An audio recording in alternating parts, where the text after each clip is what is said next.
যে কোনো সময় সবচেয়ে বেশি হতাশ হলাম। আওয়ামী লীগের সময় যে বক্তব্য দিয়েছে মন্ত্রী সাহেব সেটাই দিচ্ছেন। আমি প্রশ্ন করেছি 750 কোটির জায়গায় 17 কোটি টাকা 17,000 কোটি টাকা খরচ হলো বলে শুনছি। আন্ডারপাস কোথায় গেল, ওভারপাস কোথায় গেল, এবং অনুমোদিত ওভারপাসটি কেন হলো না? আরেকটি রাস্তা হলো এখানে ব্যারিকেড দিয়ে রাস্তা বন্ধ করে দিল কুত্তামার্কা নির্বাচনের সময় 14 সালে।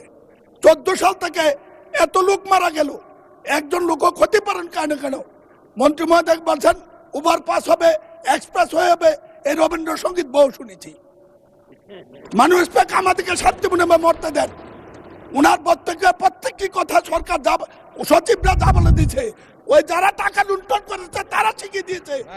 উনি বলেছেন মাননীয় মন্ত্রী প্রশ্ন করেন। প্রশ্ন নাই কোনো?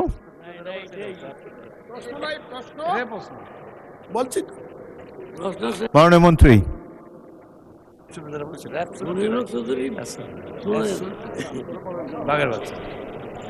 গল্পটি এর আগের থেকেই বাস্তবায়ন চলমান আছে। আমরা সেখানে কেবলমাত্র নকশা সম্প্রসারণ করে বাজেট অ্যাডজাস্ট করে আমরা কাজ করতে পারছি। আর এখন যে প্রকল্পটি নেওয়া হচ্ছে 10 লেন করবার ক্ষেত্রে ঢাকা চট্টগ্রাম মহাসড়ক, সেখানে কিন্তু ওই অঞ্চলের দুর্ঘটনা, ওই অঞ্চলে যানবাহন চলাচল ক্ষেত্রে যে শৃঙ্খলা, যে ইন্টারসেকশনগুলি আছে, সেটা যাতে প্রচুর যানবাহনকে ম্যানেজ করতে সক্ষম হয়, যেহেতু পদুয়া বাজারের বেশ কিছু আপনার যুক্ত আছে ইন্টারসেকশন, সেটাকে পরিকল্পনা করে আগামী দিনে যে প্রকল্পটা যাচ্ছে সেখানে আছে। অর্থাৎ পূর্ববর্তী সরকারের আমলে যে প্রকল্পটা হয়েছিল সেই প্রকল্প যতটুকু সংশোধন করা দরকার ততটুকু আমরা করতে পারছি, এর বেশি ওই প্রকল্পে করা সম্ভব হচ্ছে না।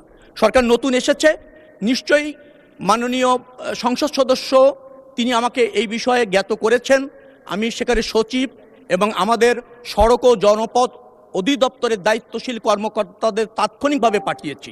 তারা সেখানে সরজমিনে দেখে আসছে, বেশ কিছু পদক্ষেপ আমরা নিচ্ছি। দ্রুততম সময়ের মধ্যে নিশ্চয়ই মাননীয় সংসদ সদস্য দৃশ্যমান কিছু দেখতে পাবেন।